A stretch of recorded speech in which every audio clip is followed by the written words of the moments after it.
Good morning, everybody. We are live. You're joining on your TVs in Texas and Louisiana. You're watching on the Smart Money Culture TV network, as well as welcome from around the world joining on X, LinkedIn, YouTube, Facebook, Instagram, and the rest. Hey, it's great to see everybody. We have an exciting show lined up for you today. There's a lot going on, really. Fed chair. We have this privately held central bank, of course, that is in control of the United States, and they have a chairman, the Federal Reserve Chairman Jerome Powell, comes out yesterday, and he has updated expectations of what to expect. It looks like he came out and he was kind of hawkish. Now he was fairly hawkish. No rate cuts now. Obviously, inflation is a big problem. I mean, people can dance around about all of this stuff, but they just I saw a news clip go across yesterday, sending another $2.3 billion to Ukraine.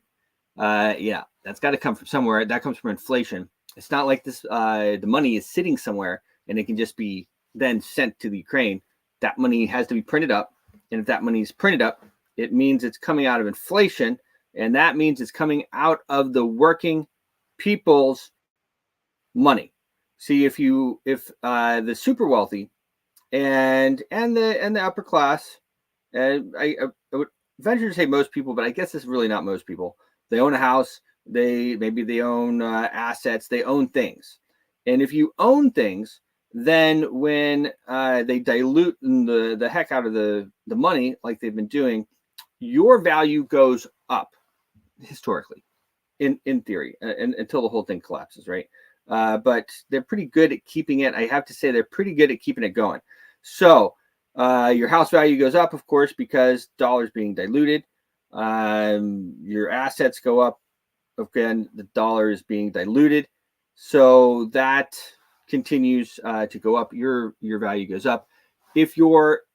There's now 5 classes. We have the ultra wealthy, we have the affluent, we have the middle class, we have the working class, and we have the lower class. And if you're in this middle class, working class, lower class, really affects the working class and lower class the most. So it's like one of the worst taxes. Really, inflation is one of the worst taxes that you can have. It's levied by the central bank. Government says, hey, we want this money. Central bank says, no problem. We'll give it to you. We're going to charge you about 3% for it. So out of that $2.3 billion, they made 3% of that, which is a lot of money. It's a lot of money. Okay. It's a lot of money.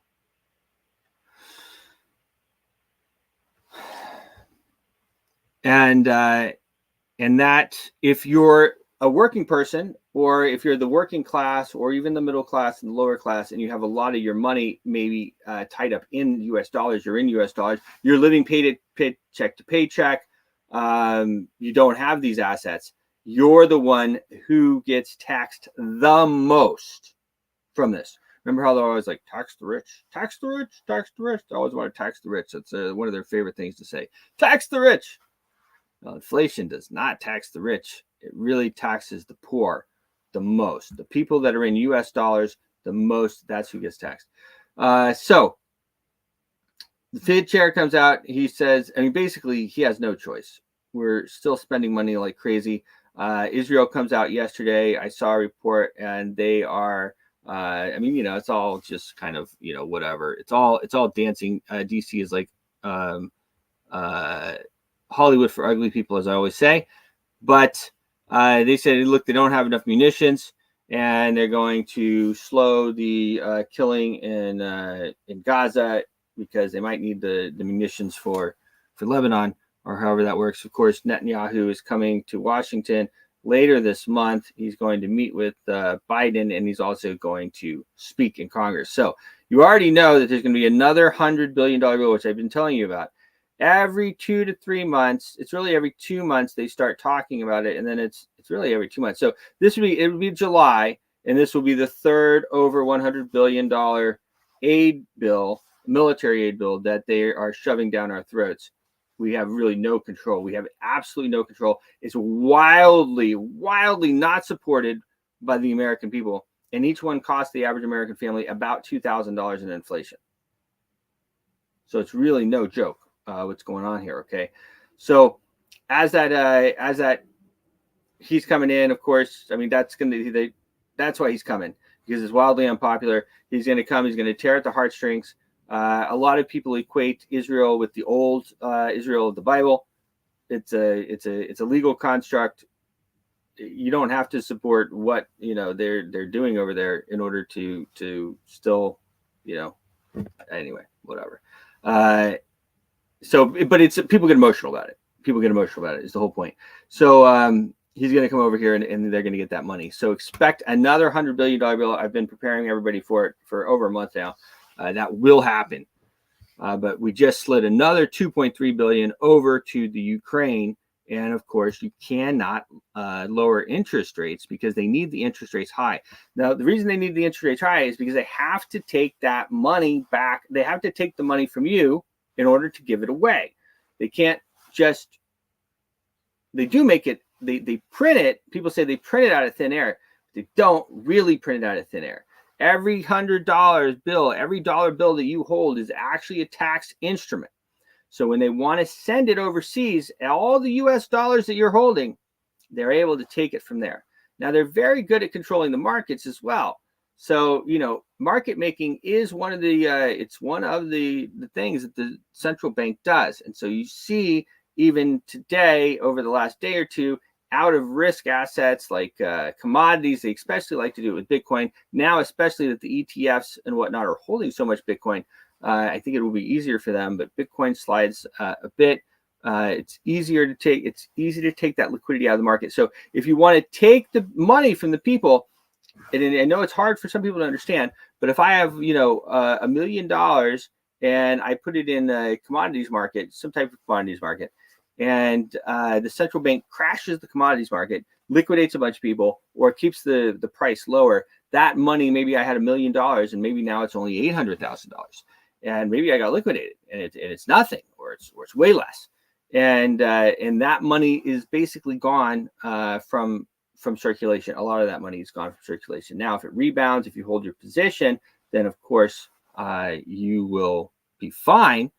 But a lot of money gets through liquidations and everything else gets removed from the market as well. They're able to crash and then buy back, and then all that money in between is gone. A lot of people don't understand that the central bank does that. I think most people are now aware that the central bank is market making. And even if you Google some of the work that the central bank does, you will realize, and it will tell you straight up, that market making is one of the things that it does. So that is one way that they remove liquidity from the market, that they remove US dollars from the market, is by market making. Another way is with interest rates. Higher interest rates pulls that money out of circulation as well.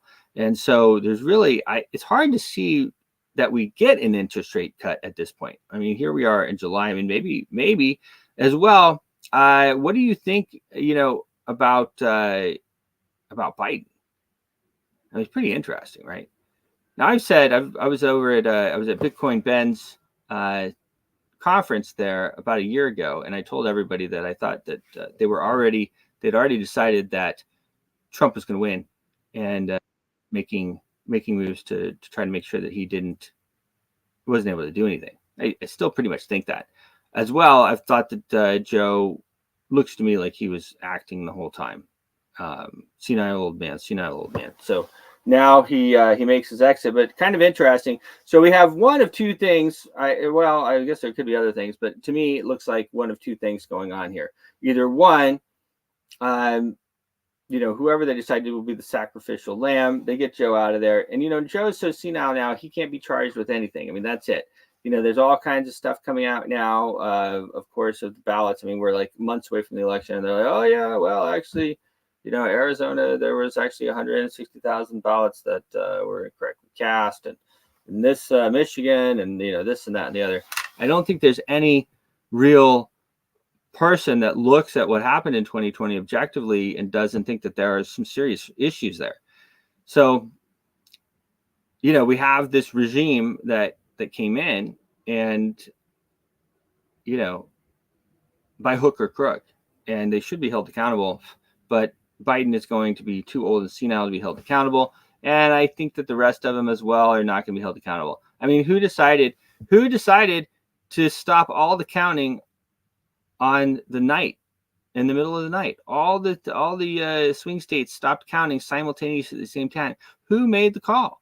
Who made the call? Who was powerful enough to stop the counting in all those states? It was like 8 states. They all stopped counting at once.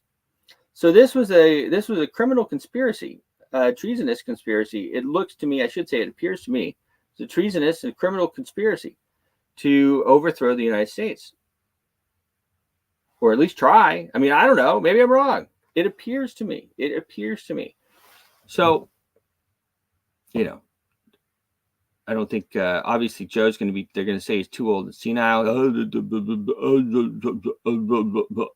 And I'm not making fun of his lisp. I'm just making, I feel like I've always thought it was an act.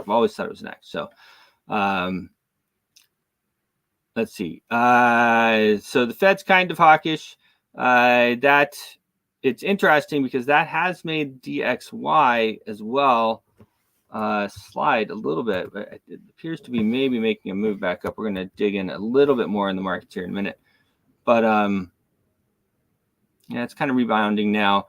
Silver with the big move up, which is silver is also gold is also up. Silver with a big move up, 2% for silver. I mean, that's that's a good move. Crypto moves 2 to 5%, stuff like that. But these other ones, silver does actually move a lot. Has those big moves up over $30.38 on silver, and that's up 2.5% today, about 2.5%. Gold's up nearly 1%. So that tells you inflation is moving. I mean, those are like, the end all be all hedges of inflation that tells you what's going on. Bitcoin, kind of a bit of a pullback here. It looks like it's about to drop below 59, or below 60 rather. Again, it's right now at the time of this, it's at $60,090. We're going to dig in a bit to that. Again, it's pretty easy to crash once you have enough of these, and this is why I wasn't so excited about these ETFs.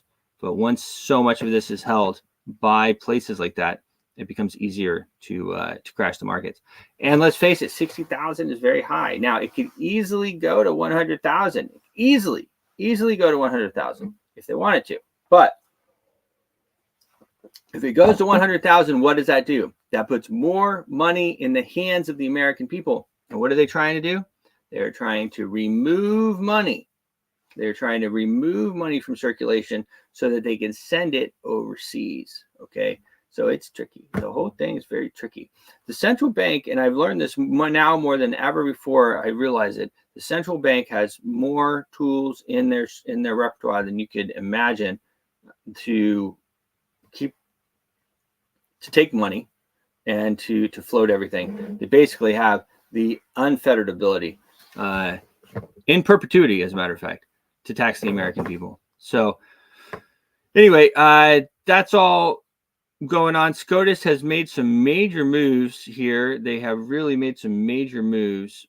What do you guys think about the stuff? I do think that the timing of the presidential immunity is, I think it was on purpose. I don't know who decided it was going to do that, but I mean, literally, they're taking Steve Bannon to jail. They're like taking him to jail, and they say, and they call it Trump immunity. Presidential immunity is upheld. I mean, there's always been presidential immunity, but of course, Biden's regime, Merrick, Garland, and his cohorts were all trying to jail Trump in whatever way they could. That's what it appeared like. So they come out with that. I think it's very, very well timed. It was actually a very dark day in American history. Steve Bannon goes to jail for not showing up for a congressional subpoena to the same thing actually that Merrick Garland is doing right now. And Merrick Garland, they're talking about fining him $10,000. That's what Congress is talking about doing to Merrick Garland, a $10,000 fine. And Steve Bannon goes to jail for 4 months for the same thing. Will we ever have an honest judicial system again in the U.S.? I don't know. Who do you guys think will replace Biden? Who do you think is going to replace Biden? I would like to know who you think will replace Biden, because I think it's very obvious right now with the meltdown of the media that he's going to be replaced. And you see people like Nancy Pelosi coming on TV, and that word has gone out. Joe Biden is out. He is out now. And I hear the people that say, "Oh no, it's too late. It's too late. It's too late. You can't do anything about it now." The guys, the ballots are printed or whatever they want to say, and this date and that date. And I mean, guys, it's pretty funny when I hear that, because I could print the ballots in like 2 days max. Well, let's say a week max. I could probably print them overnight. So can they. And if it's like some old rule or, "Oh no, it's too late, he can't do that." This is the same regime that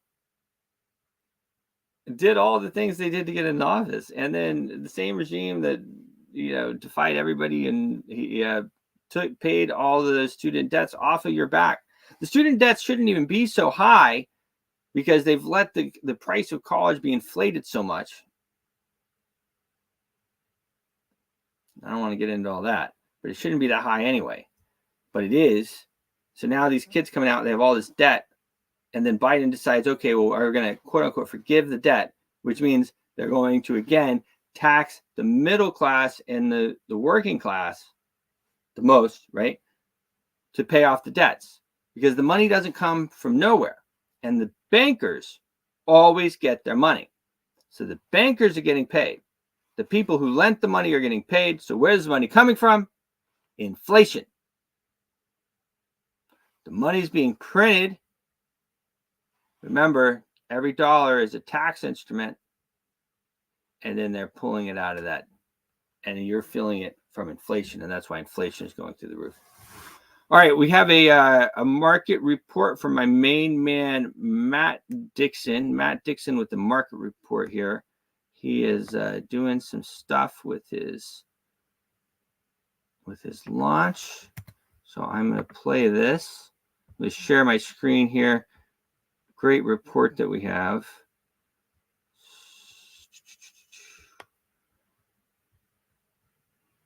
Boom, here we go. Good morning, Bruce, and good morning, Impact Money viewers. So we had Fed Chair Powell's speech last night, and I listened with great interest to look for clues on the trajectory of the US economy. And it seems that risks are balanced on both sides. So he was saying basically clearly there are risks on both sides, that they're really on a high wire, and very, very difficult to manage the economy at this particular stage, because if they were to, he's basically saying that the current stance of interest rates is actually relatively tight and restrictive, and so basically that will slow the economy in time. But also there's still some inflation pressures. So they have the problem of they know this employment is beginning to soften, and don't forget we've got the employment data due this Friday, so that will be very, very important to watch. So employment appears to be softening, so the economy is beginning to slow. We're starting to see a reduction in demand, and we saw that in ISM figures the other day as well, in terms of purchasing.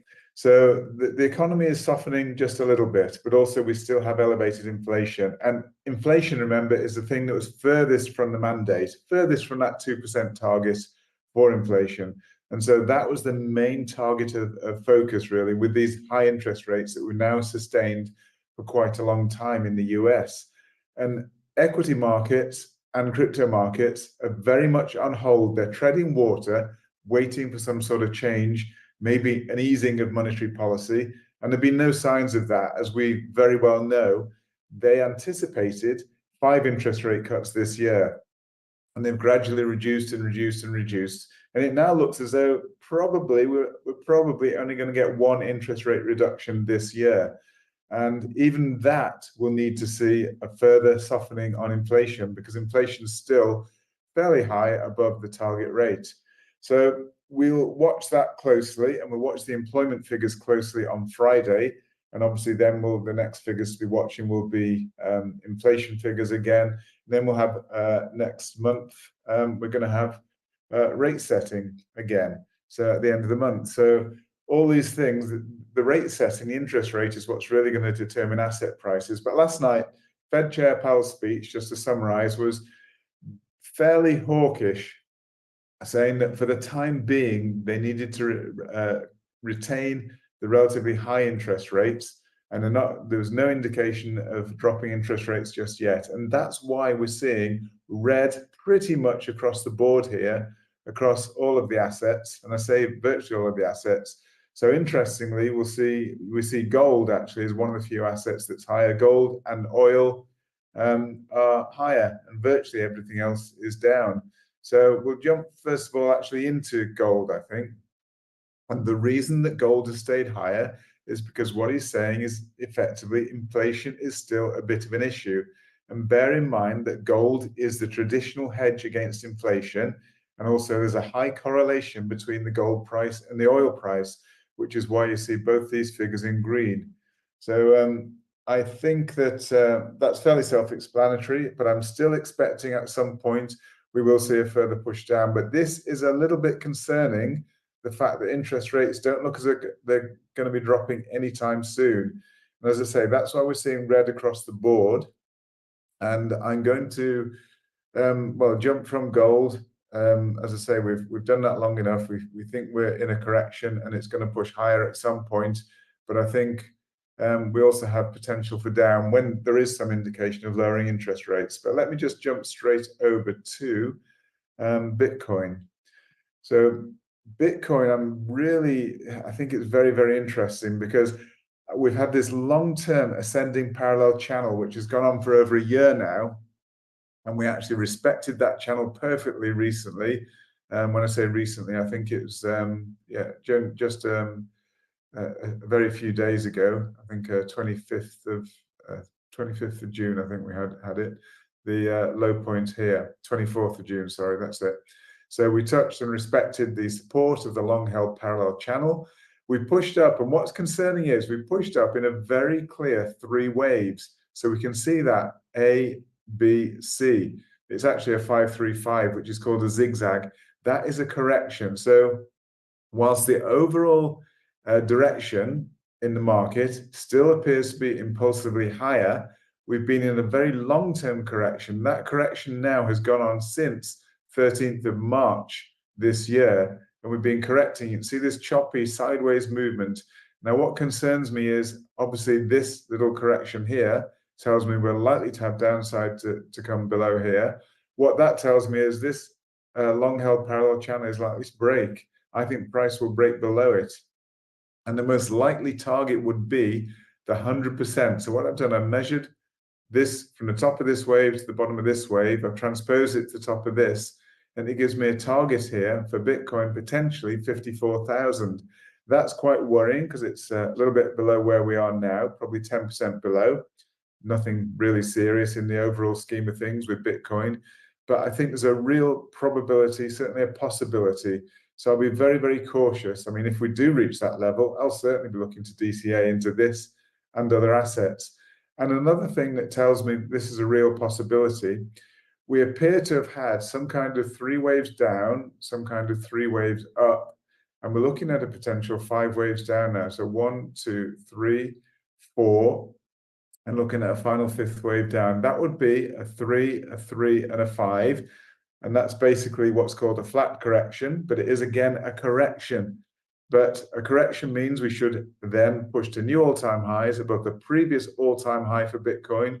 So slightly longer term, I'm actually really bullish on Bitcoin. But short term, with this particular phase here in mind, with the three-wave correction higher, and we're pushing what looks to be reasonably impulsively to the downside. And that's, as I say, off the back of Fed Chair Powell's fairly hawkish speech, saying that there's still work to be done and that these high interest rates are actually appropriate for the time being.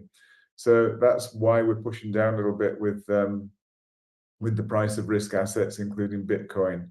So I do think that we're probably going to break this. So in normal situations, I'll be looking to, I think my risk reward will be good with this parallel channel, but looking at the wave count, I think this channel is going to get broken. And so I won't be looking to DCA at this particular stage. I'll probably wait ideally for a bit lower. Of course, if we bounce off that channel and we were to get some kind of further impulsive move to the upside, then that would change my mind. But for now, the risk is that we could break through this support channel and break lower on Bitcoin. And this has been confirmed very much with Solana. Very similar situation. So again, after the big impulsive move we had up to from $8, with the FTX crisis, all the way up to $210, and then we've moved down very clearly. This is a slightly different type of correction, but it's the same overall look. So we can see that after the impulsive move to the upside, we're correcting kind of slightly downwards, but choppy movement. But what we've had here, instead of 335, this looks like a 535. So we can see 5 here. So basically wave 1 down, wave 2 up, wave 3 down, wave 4 up, and wave 5 down. That's the first 5 waves down. And then we've had some kind of 3-wave move up here. So it's a 5, a 3, and I think we need a 5-wave movement, because after 5 and 3, so that's 5 waves down, 3 waves up, we'd expect 5 waves down. So far, we've had wave 1, wave 2, wave 3 down. This is wave 4 up. I'm expecting a 5th wave down. Not quite sure how low that might go. I've just put it here at the 0.786 retracement.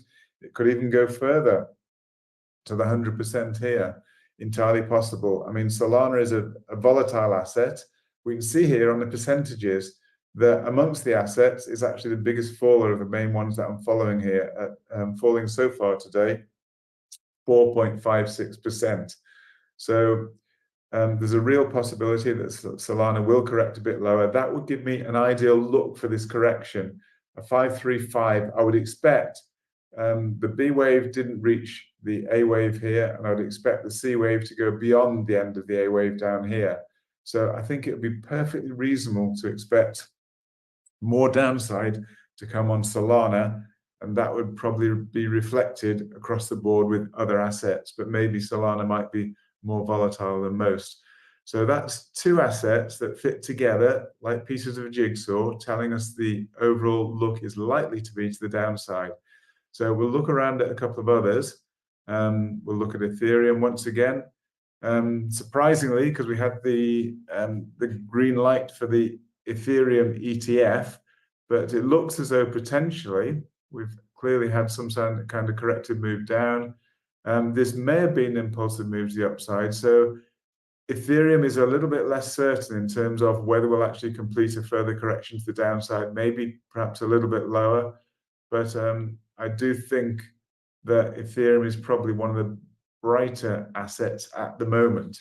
But again, it's not one I'd be comfortable with because the picture is unclear.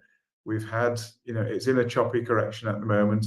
And with the other assets looking fairly negative, short term, that's Bitcoin and Solana, I think that we could still see some further downside with Ethereum. And it has actually dropped quite a long way. We were up above 4,000, weren't we, not long ago, back at that March time, 11th of March. We reached over 4,000. We're now down at 3,300. So it's actually fallen in percentage terms quite a bit and potentially may have further to go if we complete an ABC here, if that's the case. The only thing is, it's a bit difficult to count this. I mean, it could be an ABC here instead of a 1, 2, 3. And I've always said that is one of the problems with Elliott Wave. When you see 3 waves, it can potentially be 1, 2, 3, and then we'd have 4 and 5.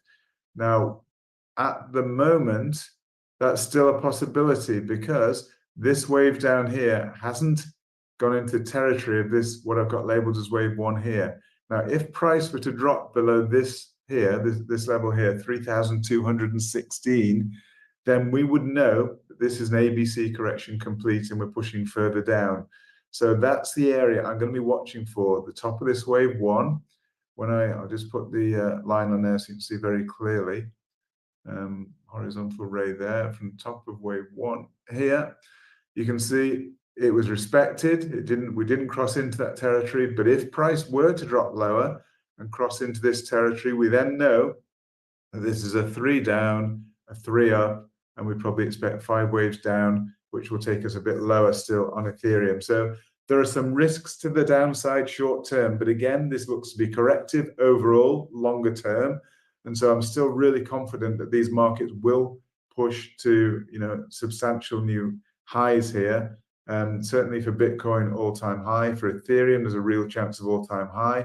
For Solana, again, real chance of all-time high. Some tokens might not reach all-time high. I think probably for Litecoin, there's too far to go to reach all-time high. But certainly this does still appear to be some kind of correction. And I've got C wave labeled lower. It could be even, quite a bit lower if the markets are going to be in corrective mode for the time being. But even so, this is probably corrective in the form of A, B, and C. And after that, we'd expect push to new all-time, well, not new all-time highs, but new highs above this local high here of $113 for Litecoin. But it's not nailed on. But at the moment, as I say, I wouldn't be looking at jumping into long positions just yet because the wave counts look fairly negative. We've even, I did have some, I'm not sure which asset I drew it on now. Actually, it's on BNB, yeah. We had hidden bullish divergence. That is actually in danger. And as I've said, divergences are one of the strongest indicators that we have. It's actually known by a lot of people as a leading indicator. I dispute that because it does work off historical data, but even so, it's a very powerful indicator, but it's still not 100%. No indicator is 100%. And actually, the divergence we see here is extremely mild. So I'll just put the bottom line in here. So look at the corresponding level from here to here. So we can see that there was divergence in place. And I was expecting, in fact, price did push a little bit higher, but it looks as though we're going to push down lower. Now, if this price brings this line here below the parallel and to actually a descending line, then this hidden bullish divergence will be completely eliminated and it will potentially open the way for lower, even on BNB. And BNB is one of those really robust, solid foundational tokens that's, it's got great use case, etc. But even so, if we were to see this hidden bullish divergence eliminated, we could see lower on BNB. XRP, again, it's looking, I've got potentially labeled here. I was hoping we'd go up to, higher up with next wave here, but potentially that X wave may have actually completed, somewhere over here, and we could be beginning to push further to the downside with WX may have completed here, and we could be looking at a Y wave even lower. So this target may have actually may have changed, and we may actually see that coming down from the previous high there. Well, actually, it's right over here. So if I put that there, move this over here, and we can see potentially that XRP has lower to go to complete a correction. I like to have all the assets aligning. Certainly some assets, some crypto assets can react differently and can behave, you can get a positive run on one asset and not on another, but in general, they're fairly highly correlated. And it's only when that you get some specific internal fundamental news about a token, a major breakthrough, maybe a news story, like for example, with XRP, when we had that SEC information come out and we got a massive pump in XRP to about 90 cents at the time. But since that, it's fallen back a long way. But that's because there was some specific news about the token and it behaved differently to others. And you can get that. But in general, as you can see here, across the board, in general, they tend to behave in pretty much the same way. There's just a couple here we've seen Link is mildly positive today. And the one we featured yesterday, interestingly, Monero, which was upgraded by eBay, we did a big feature on that in yesterday's show.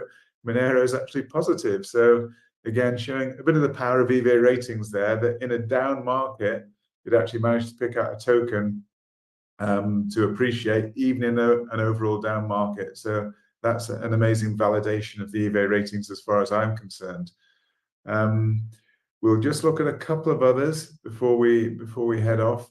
ICP is one of our favorite tokens, but it's actually been really in the doldrums of late. We'll just try and phase screen out, scroll out a little bit there. So potentially looks like some kind of again corrective move to the downside. Looks as though potentially further to go. So we did have a target anyway of this 100% would be a 6.4. 6.49, yeah, and we're currently on 7.6. So even if we just go to the 100% extension, there's somewhat lower to go. But don't forget, we could even extend lower.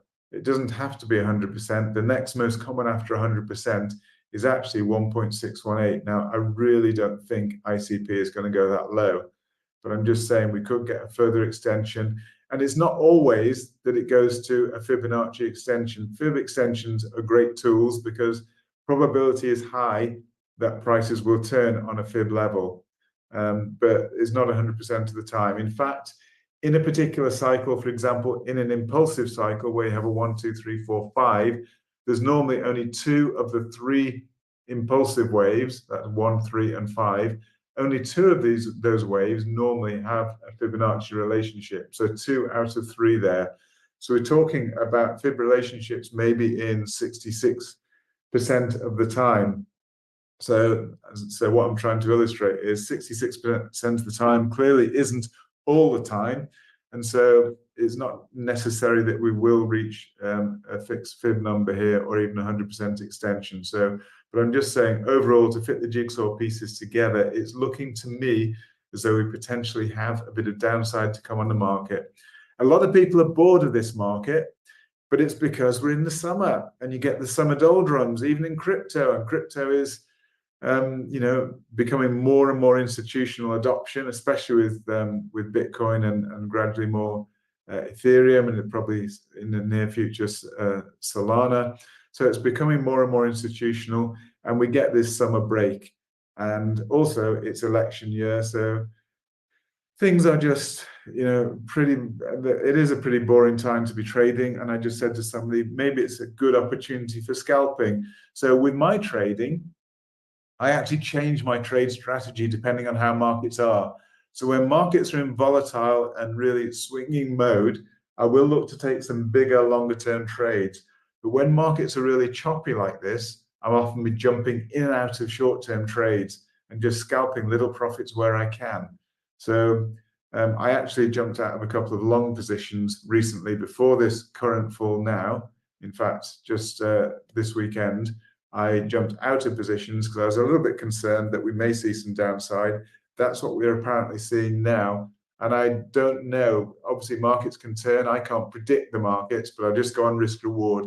And I think there's some risk for further downside. And that's why basically I've jumped out of a couple of my little holdings to try and secure what I've got, keep my powder dry, so that if we do drop to those levels I mentioned, for example, with Solana, there's potential for quite a bit lower. And we're seeing a really solid red candlestick on the daily at the moment. So if that daily finishes, or if we even get it lower, we're going to have basically a very, very negative indication on Solana for the short term. I'm only saying short term, so I'm still bullish. Just to clarify, I'm still very bullish long term on these assets. So I do think that this is just a correction from that 210 level, but I think we're going to go quite a bit higher above that 210 and possibly to all-time highs on Solana. But short term, I have concerns. A little bit like gold, I think that this correction, this ABC correction, I would like to see the C wave probably go below the bottom of this A wave here. But I'd like to see that before I start to DCA, ideally. But if price were to rally higher, I need to maybe relook at it. But for the time being, I just need to keep that bit of concern there. So I've said before that some of these assets, for example, like Bonk and Book of Memes, I mean, Bonk is down 3% basically at the moment. It's not a great deal. It's not a big deal. But if I'm seeing some potential negativity in markets, things like Bonk and Book of Memes here, which are highly volatile tokens, if we see downside on the market, we're probably going to see more downside on these tokens. And so I will wait until the market is, has really given me some confirmation of upside before I would think of jumping into these. They're great opportunities sometimes. Even Doge, it's down 3% today. Great opportunities. Shiba down 2.09%. Even that powerful one we talked about, Toncoin, down 2% today. So with this negativity, I will be avoiding, even when I DCA initially, I'll probably be avoiding the more volatile assets and wait till I get confirmation of upside. Then I'll jump into some of these higher risk, more volatile assets and look to catch then the exaggerated upside on those assets. So the first assets I would be jumping into, if we see further correction, would be the more solid assets like Bitcoin and like potentially, Ethereum and maybe even Solana. They're the assets I'll look if we get further correction down to jump in first. Then once we get actual confirmation, I'll then look at the more volatile assets and maybe just take a little bit of a pinch in those different assets to give a bit more spice to the overall portfolio for some real potential, real gains. Although having said that, even Bitcoin, is still more volatile than, let's just look at the S&P 500. S&P 500 still climbing high, and I did say that this looked a correction and we're near all-time highs yet again.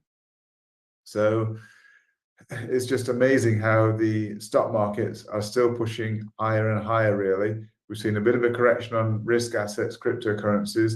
The big question is, are they leading or are they lagging the main market? If they're leading the market, that's telling us that S&P is going to come down soon. If they're lagging, then, before long, crypto will get that rebound higher. And that's my favorite scenario is, I think that cryptocurrency is just lagging a little bit at the moment. And as I said the other day, the reason is that we've actually got effectively too many assets, you could say, in cryptocurrency, in the crypto world. So I may just flip to that just to show you that chart once again. Because I think I just have to flip down to it. There it is. I think it's really, really important, powerful chart to be looking at. So in 2013, we only had 7 credible crypto assets in the cryptocurrency world, just 7. And that you can see how that grew each year. But the problem is, we had the high in let's see, it was about November 2021. So if you look at Jan 22, roughly that time, so that was roughly the previous all-time high for Bitcoin when it was 69,000. So the number of credible crypto assets was 8,700. We now have, and we've now have, this is March 2024, 13,000. So it's almost double the number of assets, and yet we have virtually the same market cap, overall market cap. And Bitcoin has held its own market cap.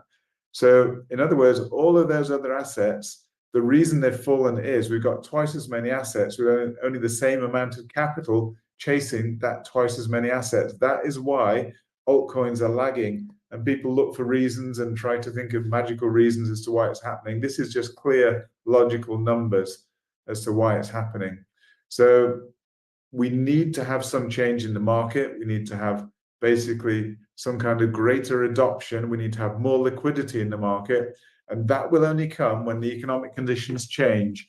And by that, I mean when interest rates come down, or even potentially when we get more money printing, which I actually do believe will probably come maybe towards the end of this year. We'll get more money printing perhaps to stimulate the economy, because I think the economy is going to hit a roadblock.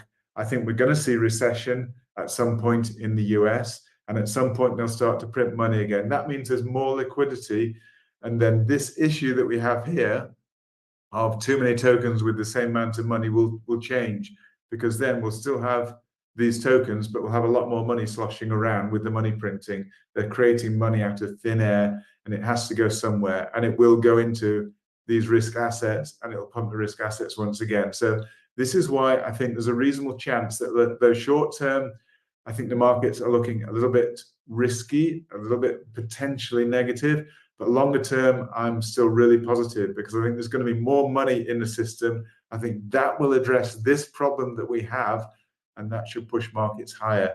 So hopefully that gives you, again, a little bit of clarity over what I'm thinking in these markets. Good. Since we started this Impact Money show, I think we've given some really good direction, myself and Bruce, and when David was part of it, we gave some great direction over the asset, over what we expected to happen, and so far it's been really good. So I hope we continue in that vein. I hope this has been helpful. Thanks very much for listening. Wish you all the best for tomorrow, July the 4th, and look forward to catching up with you soon. Thank you. All right, well, there you have it. The great Matt Dixon with his market report. I don't know about you guys. I love it. I think that it's one of the great things that we do on the show. Very interesting what the charts are telling us and how these things play out. Of course, I have a lot of respect for Matt. Matt and I have worked together for quite a while now, off and on. We made quite a bit of money together as well. And his EVA ratings platform is really bar none. It's one of the best indicators. I love using that indicator. So one of the things I wanted to talk about, and sometimes I'll talk about totally myself about the central bank and the situation that we're in.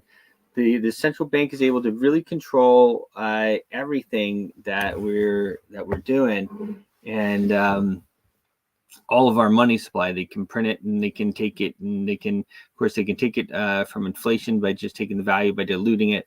They can take it with the interest rates. They control the monetary policy that was given to them by Woodrow Wilson, and in the dead of night they passed it. They passed the legislation on December 23rd, right before Christmas. And then again, a little bit later in the 27th, Coolidge made this signed, reformed, a little bit reformed, but gave him some more power and signed this contract into perpetuity. And then, of course, they took all of the Americans' gold in 1933. They actually confiscated all of our gold. All of your family's gold was taken, and then they made it illegal for you to own gold. You were only able to use paper money. So it's a pretty dark history, the stuff they don't teach you in history books. I think people are starting to realize that there's a lot of that stuff that they don't teach you in the history books. I have a short video here, and it talks a little bit about it. So I'm going to play that, and then we might talk about it. I haven't played it in a while. I used to play it in the beginning of the show a bit more, but take a look. So what is a central bank? A central bank is an institution that produces the currency of an entire nation. Based on historical precedent, two specific powers are inherent in central banking practice: the control of interest rates and the control of the money supply, or inflation. The central bank does not simply supply a government's economy with money, it loans it to them at interest. Then, through the use of increasing and decreasing the supply of money, the central bank regulates the value of the currency being issued. It is critical to understand that the entire structure of this system can only produce one thing in the long run: debt. It doesn't take a lot of ingenuity to figure this scam out. For every single dollar produced by the central bank is loaned at interest. That means every single dollar produced is actually the dollar plus a certain percent of debt based on that dollar. And since the central bank has the monopoly over the production of the currency for the entire country, and they loan each dollar out with immediate debt attached to it, where does the money to pay for the debt come from? It can only come from the central bank again, which means the central bank has to perpetually increase its money supply to temporarily cover the outstanding debt created, which in turn, since that new money is loaned out at interest as well, creates even more debt. The end result of this system without fail is slavery, for it is impossible for the government and thus the public to ever come out of the self-generating debt. At this time, the dominant families in the banking and business world were the Rockefellers, the Morgans, the Warburgs, the Rothschilds. And in the early 1900s, They sought to push, once again, legislation to create another central bank. However, they knew the government and public were very weary of such an institution, so they needed to create an incident to affect public opinion. So, J.P. Morgan, publicly considered a financial luminary at the time, exploited his mass influence by publishing rumors that a prominent bank in New York was insolvent or bankrupt. Morgan knew this would cause mass hysteria, which would affect other banks as well. And it did. The public, in fear of losing their deposits, immediately began mass withdrawals. Consequently, the banks were forced to call in their loans, causing the recipients to sell their property, and thus a spiral of bankruptcies, repossessions, and turmoil emerged. Putting the pieces together a few years later, Frederick Allen of Life magazine wrote, "The Morgan interests took advantage to precipitate the panic, guiding it shrewdly as it progressed." Unaware of the fraud, the Panic of 1907 led to a congressional investigation headed by Senator Nelson Aldrich, who had intimate ties to the banking cartels and later became part of the Rockefeller family through marriage. The commission, led by Aldrich, recommended a central bank should be implemented so a panic like 1907 could never happen again. And in 1913, with heavy political sponsorship by the bankers, Woodrow Wilson became president, having already agreed to sign the Federal Reserve Act in exchange for campaign support. And 2 days before Christmas, when most of Congress was at home with their families, the Federal Reserve Act was voted in, and Wilson in turn made it law. A world banking system was being set up here, a superstate controlled by international bankers, acting together to enslave the world for their own pleasure. The Fed has usurped the government. Now, the public was told that the Federal Reserve System was an economic stabilizer, and inflation and economic crises were a thing of the past. Well, as history has shown, nothing is further from the truth. The fact is, the international bankers now had a streamlined machine to expand their personal ambitions. It's alive! It's alive! It's alive! For example, from 1914 to 1919, the Fed increased the money supply by nearly 100%. Resulting in extensive loans to small banks and the public. Then, in 1920, the Fed called in mass percentages of the outstanding money supply, thus resulting in the supporting banks having to call in huge numbers of loans, and just like 1907, bank runs, bankruptcy, and collapse occurred. Over 5,400 competitive banks outside of the Federal Reserve System collapsed, further consolidating the monopoly of a small group of international bankers. Privy to this crime, Congressman Lindbergh stepped up and said in 1921, "Under the Federal Reserve Act, panics are scientifically created. The present panic is the first scientifically created one, worked out as we figure a mathematical equation." However, the panic of 1920 was just a warm-up. From 1921 to 1929, the Fed again increased the money supply, resulting once again in extensive loans to the public and banks. There was also a fairly new type of loan called a margin loan in the stock market. Very simply, the margin loan allowed an investor to put down only 10% of a stock's price, with the other 90% being loaned through the broker. In other words, a person could own $1,000 worth of stock with only $100 down. However, there was a catch to this loan. It could be called in at any time and had to be paid within 24 hours. This is termed a margin call, and the typical result of a margin call is the selling of the stock purchased with the loan. So, a few months before October in 1929, J.D. Rockefeller, Bernard Baruch, and other insiders quietly exited the market. And on October 24, 1929, the New York financiers who furnished the margin loans started calling them in masse. This sparked an instantaneous, massive sell-off in the market, for everyone had to cover the margin loans.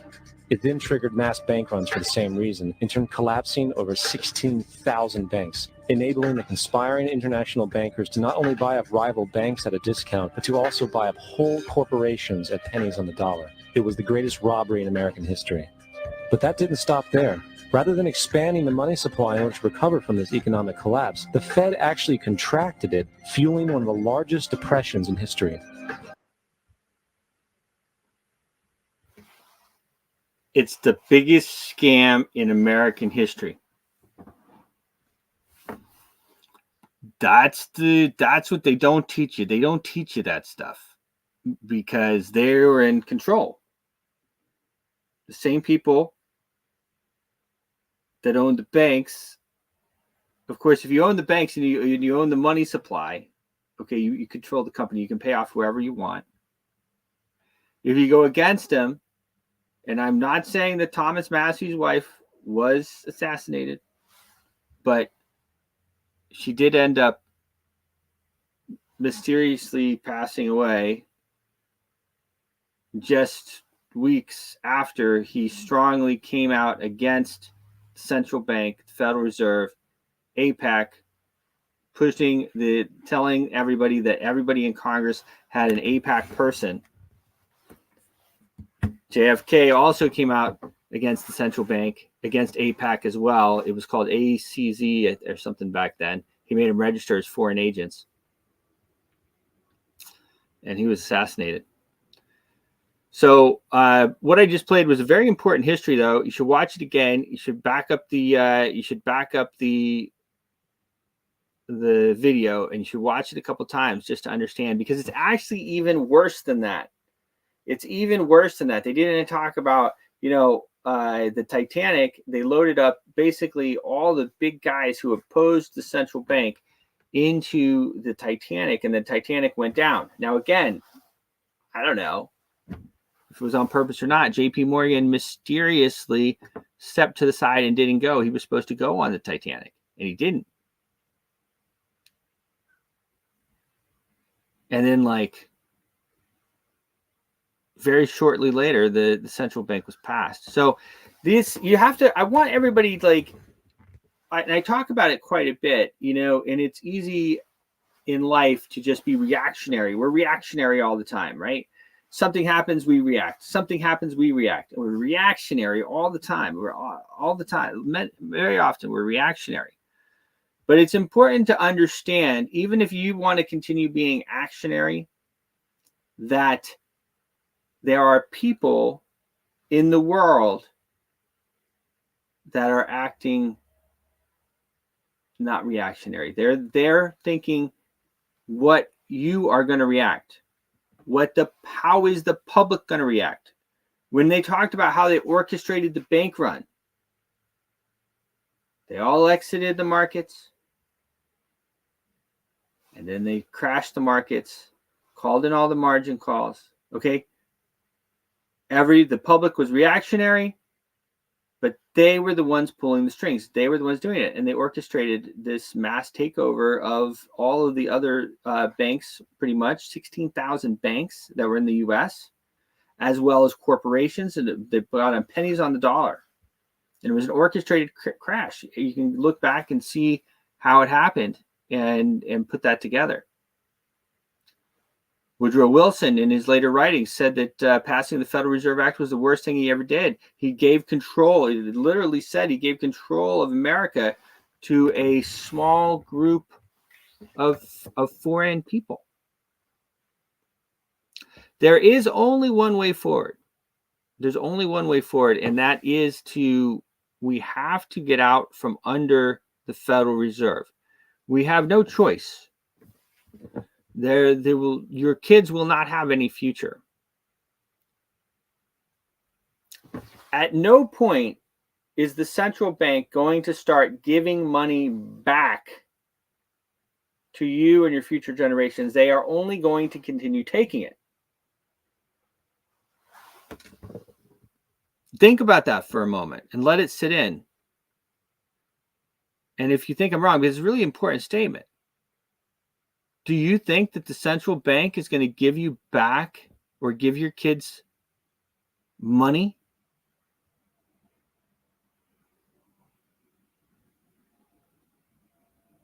Or your grandkids? No. So we're sitting at about $34 trillion in debt. And in that video, I show it every once in a while because it's important it explains it. I know you guys listen to me all the time, and I think I explain it pretty well, but sometimes it's good to third party it in there. We can never pay down the national debt because the way we pay down the national debt is, again, through US dollars, which are borrowed from the central bank. The US government has no money, literally and figuratively. They don't have any money, meaning they don't earn any money that they can use. And they also don't have their own money. The US money supply is always every time borrowed from the central bank.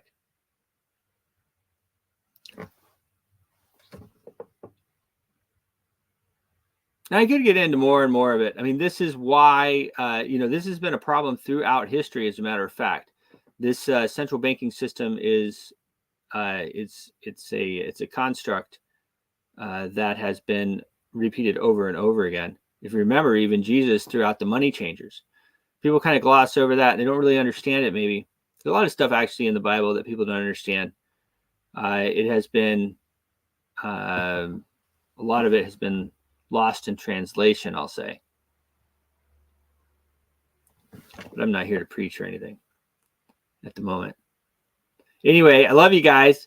It's always fun. It's always a pleasure doing the show. Hats off to our man Fly Mackey and the Smart Money Culture TV network.